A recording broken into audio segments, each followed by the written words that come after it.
Би энэ бэлдсэн материалтай холбоотой баасан жаргал гишүүний хэлсэн сайн бүрдүүлбэр байна гэдэгтээ бол санал нийлж байна. Гагцхүү ийм олон хуудастай бичиг баримт дотроо 4хэн хуудас буюу 8хэн нүүр хуулийн дээрээ жоохон дутуу төлмөг ажилтсан юм уу да гэдэг ийм хувь хүний мэдрэмжтэй байна. Миний бодлоор одоо байгаа хуулийн дээрээ энэ хуулийн орж ирж байгаа 8-5 буюу өөрийн зохицуулалтын байгууллагатай байна гэдэг тэр эрх мэдлийн өгөөл бараг болох үйц хэмжээний харагдаж байна. Хэд хэдэн санаа зовж байгаа асуудал байна. Нэгдүгээрт төрөөс хэвлэл мэдээллийн хэрэгслийн нийтлэх нэвтрүүлэх мэдээлэл дагуулгын хяналт тавих байгууллага албан тушаал бий болохгүй бөгөөд ийм үйл ажиллагааг санхүүжүүлэхийг хориглоно гэсэн байна. За яг нөгөө төрийн булхаа луврыг илчлэх гээд байгаа мүү гэдэг ийм хяналтыг хинч тавьж болохгүй гэдэг агуулгаар ч ойлгоод байна.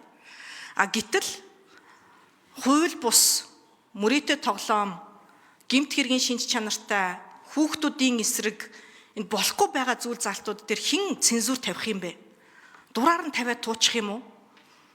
Цахим орчноо хянч чадахгүй байгаа учраас 16 хүртэл насны хүүхдийн сошиал хэрэглээг нь хязгаарлая гэдээ боловсролын сайд нь яриад явж байгаа шүү дээ. Хүүхдүүдээ хорчгоо тэгээд өөрсдөө энэ цахим орчин дураараад өргөх үү? Ямар ч цензургүй. Манай төр ер нь ингээд хоёр туйлын шийдвэр гаргаад идгээ ер нь болохгүй мүү? Энэ олон хуудас дотор байгаа бүхий л зовлон сошиал орчинтой холбоотой, хувь сэтгүүлчтэй холбоотой гомдлуудын талаар маш их судалгаанууд байна. Гэтэл яг энэ асуудлууд нь энэ хуулиар зохицуулагдаагүй. Сэтгүүлч гэдэг маань өөрөө хувь хүнийхээ өөрийнхөө пэйжээр, өөрийнхөө аккаунтаар бичиж байгаа сэтгэгдэл, бичиж байгаа мэдээлэл нь хэвлэл мэдээллийн байгууллагатай орж явах юм уу, үгүй юм уу? Хариуцлага хүлээх юм уу, үгүй юм уу? Энэ чинь чухал шүү дээ. Хэвлэл мэдээллийн хэрэгсэл гэдэг дотор уг нь бол энэ сэтгүүлч гэдэг нь орж байгаа байхгүй юу? Гэхдээ нөгөө талдаа гүй эн чинь миний хувь сэтгүүлчийнхаа хувьд хэлж байгаа юм аа. Энэ бол манай байгууллагын асуудал биш ээ гэж хэлэх энэ гарц нь байгаад шүү дээ. Төрийн байгууллагуудыг хэвлэл мэдээллийн хэрэгсэлтэй байхыг хориглоно гэсэн ийм заалт нь тухайн сонин сэтгүүл, радио, телевиз бусад юм ин ойлгож байна. Цахим хуудастай байхыг, мэдээллийн цахим хуудастай байхыг бас энэ хэвлэл мэдээллийн хэрэгсэл гэж оруулж байгаа байхгүй юу? Тэгэхээр тухайн яамдууд алтан гэрэл сайд ч гэсэн өнөөдөр хууль зүйн яамны сошиал пэйжүүд нь байгаа шүү дээ. Энийгээ болох юм уу? Мэдээлэл хэрхэн яаж өгөх юм? Тэгээ мэдээлэлээ нээлттэй өгөхдөө заавал тендер зарлаж, заавал мөнгө өгч ийж мэдээлэлээ олон нийтэд хүргэх юм байна л да. Төрийн байгууллага гамшиг аюулт үзэгдлээс бусад үед хэвлэл мэдээллийн хэрэгслээр үн төлбөргүй мэдээлэл нэвтрүүлэхийг шаардахыг хориглоно гэж 6-гийн 4-дөр байна. Гүн чинь нөгөө мэдээллийнхээ агуулгасаа байж болдоггүй мө хүүхэд хамгаалал нийгэмд хэрэгцээтэй мэдээллүүдийг үн төлбөргүй явуулж болохгүй юу? Яагаад заавал тендер зарлах ёстой юм? Дахиад нөгөө мөнгөний харилцаа үүсэж шít. Тэгээ тендер чалгарж байгаа компани нь дараад нь өөрийнхөө санхүүгийн бүхий л тайлангаа олон нийтэд нээлттэй тавихын гинэ. Тэгэхээр миний бодлоор бол үнэхээр байнгын хорон дээр ч энэ хууль маань 3 удаа санал хураагаад 3 удаа унаад арай гэж босгож орж ирсэн. Арай л жоохон дутуу юм уу да гэдэг л ийм сэтгэлдэлтэй байгаад байна. Хүний үзэл бодол чөлөөтэй илэрхийлж бололгүй яах вэ? Гэхдээ ёс зүйн хаана байх вэ? Гүтгэх нь хаана байх вэ? Өнөөдөр редакцтай хэвлэл мэдээллийн байгууллагуудад ямар ч хариулт өгье. Оюун сарны алтан гэрэл сайд.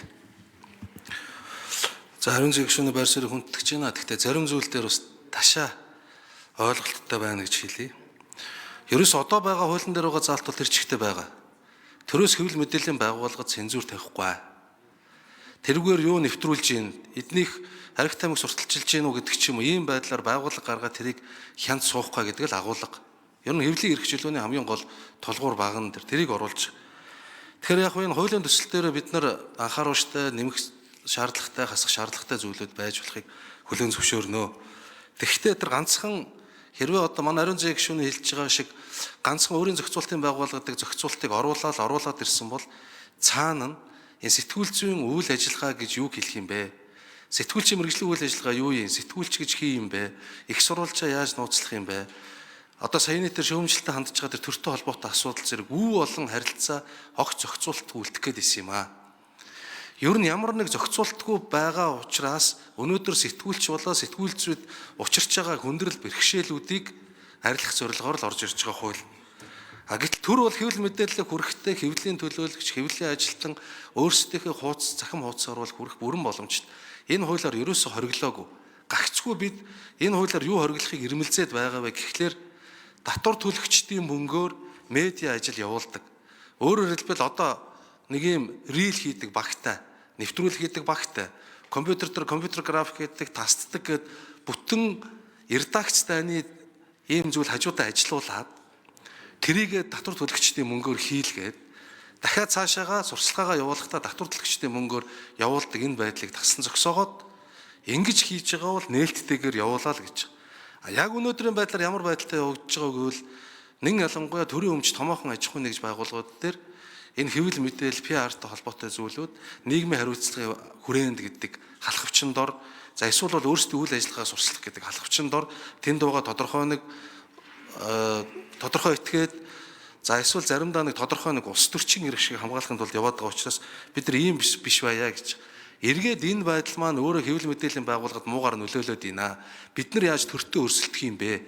Тэнцээ өндөр цалин үйлс аваад хүмүүсийг аваа явчихдаг, өөрсдөө тэнцээс мөнгө зарцуулдаг. Энэ манай хэвлэл мэдээллийн байгууллагад сөргөөр нөлөөлж ийна гэдэг гомдол сэтгүүлчдийн зүгээс хилцүүлгийн үеэр маш их гарсан. Тэгэд төрийн байгуулалтын байнгын орон дээр 3 удаа санал хураалгасан гэдэг ингээд яриад яг үнэхээр өнөөдрийн бидний чуулганы хуралдаанд байгаа бэрхшээл гарсан. Нөгөө төхөөрөмж нь ажиллахгүй, би өөрөө төрийн байгуулалтын байнгын орооны гишүүн шүү. Би өөрөө хуулийн төсөл ингээд бариа явж байгаа хүн. Миний дарж байгаа төхөөрөмжнөр улаан асаал би эсрэг санал тэгвэл дахин санал хураалгая гэж гишүүдээр ч ийм санал гаргаж явж байгаа л хураасан. Тэрнээс унгаад их босгоод исэн зүйл та буруу ойлгосон байх шүү гэдэг хэлье. За юу ширэмзээ гişүн тодруулчихсоё. Нэг удаагийн тохиолдол яг 3 удаа болохоор мөн одоо оролцохгүйгээр танхимаас гарсан хүмүүс ч байхыг үгүйсэхгүй. Тус хуулийн 6-гийн 10 дээр тухайн одоо хуулийн этгээдүүд дэрэгдээ хэвлэл мэдээллийн хэрэгсэлд ажилуулахыг хориглоно гэж заасан байгаа бол тус хуулийн 4-1-3 дээр хэвлэл мэдээллийн хэрэгсэл гэж юу хэлэх вэ гэхээр мэдээллийн цахим хуудсыг хэлнэ гэсэн байгаа байхгүй. Тэгэхээр энэ мэдээллийн цахим хуудсыг ажилуулахад бүх төрийн байгууллага, бүх пэйж, бүх одоо энэ цахим хуудсуудаа хаана гэсэн үгөө гэсэн ийм нэг асуулт байгаад байна. Энэ цагаан дээр хараар бичээстэй байгаа юмыг би уншаад байна шүү дээ. Хоёр дахь нь болохоор энэ зузаан номныхоо харилцаа зовлон бэрхшээл тоочсон энэ сошиал болоод сэтгүүлчийн хувь сэтгүүлчийн өөрийнх нь тэр ёс зүй хариуцлага гүтгэлэг энэ асуудлууд чинь огтос зохицуулагдаагүй байна. Тэгэхээр энэ асуудал нь тэнд байгаад байхад энд шал өөр хууль оруулж ирж байгаа нь өөрөө учир дутал. За оюун сахны алтан гэрэл сайд нэмж хариулъя. Ерөөсөө саяын сэтгүүлчтэй холбоотой гомдлыг зохицуулах гэж энэ хуулийг бас боловсруулаагүй нэг үг хэлэхэд. Энэ бол өөр бусад хуулиудаар зохицуулагдаад явдаг харилцаа. Монгол Улсын хүчин төгөл төр үйлчилж байгаа өөр бусад хуулиудаар зохицуулагдав. Сэтгүүлчийг яаж ёс зүйтэй байлгах вэ, яаж цензуртах вэ гэдэг энэ зорилгоор энэ хууль маань ерөөсөө хийгдэг вэ. Тэгээс манай ариун зээг гишүүний харж байгааг та өгүүлбэрийг гүйцээгээд уншвал 4-1-2 дээр чинь хэвлэл мэдээллийн байгууллага гэж редакц тайгаар сэтгүүл зүйн үйл ажиллагаа эрхэлдэг сонирсдгол радио телевиз цахим хуудас зэрэг хэвлэл мэдээлэл хэрэгсэл эзэмшдэг хуулийн этгээдийг ойлгоно гэдэг. Хуулийн этгээд байх нь байна. Редакцтайгаар байх нь байна. За тэгээд энд сэтгүүл зүйн үйл ажиллагаа эрхэлдэг байх нь байна. Тэгэхээр зөвхөн өдөр тутмынхаа үйл ажиллагааг тавьдаг энэ төрлийн байгууллагуудтай холбоотой цахим хуудаснууд бид хамаарахгүй гэж үзэж байгаа. За дахин тодруулчихсоё. Ариун зээг гişүн. Хоёр дахь дутуу хариулсан бол хоёр дахь тодруулж болдог шүү дээ. Би 4-1-3-ыг бол хэлсэн. Мөн дээрээс энэ хуулийг дагаж орж ирж байгаа бүхий л тайлбарууд чинь хувь сэтгүүлчтэй холбоотой, цахим харилцаатай холбоотой ийм зовлон жаргалыг бичсэн байгаа байхгүй юу. Тэгээ ийм олон бүрдүүлбэрээ оруулчаад яг гол асуудлаа шийдвэрлээгүй байна гэдгийг л би хэлээд байгаа юм. Ер нь бол тэрнээс би одоо ингэ хэвлэл мэдээллийн байгууллагын эрх чөлөөг одоо үгүйсгээд байгаа юм огтос биш шүү дээ. Зүгээр асуудал чинь хിവэрээ үлдчихлээ шүү гэдгийг л хэлээд байна. Асуудал нь хിവэрээ үлдчихлээ. Төрийн байгууллагууд иргэдэд мэдээлэл өгөх үүргийг бас нөгөө талдаа хүлээж байгаа шүү дээ. Манай зарим гишүүд өөрсдөө ч хэвлэлийн төлөөлөгчд байсан. Тэгээ бүхий л энэ ажлуудаа болох юм уу? Ер нь ингээд нэг тийм ойлгомжгүй хууль бичлэлт болоо жоохон дутуу ажилласан байна гэдгийг л одоо би хэлээд байгаа. За Лувсан Бямбагийн мөнгө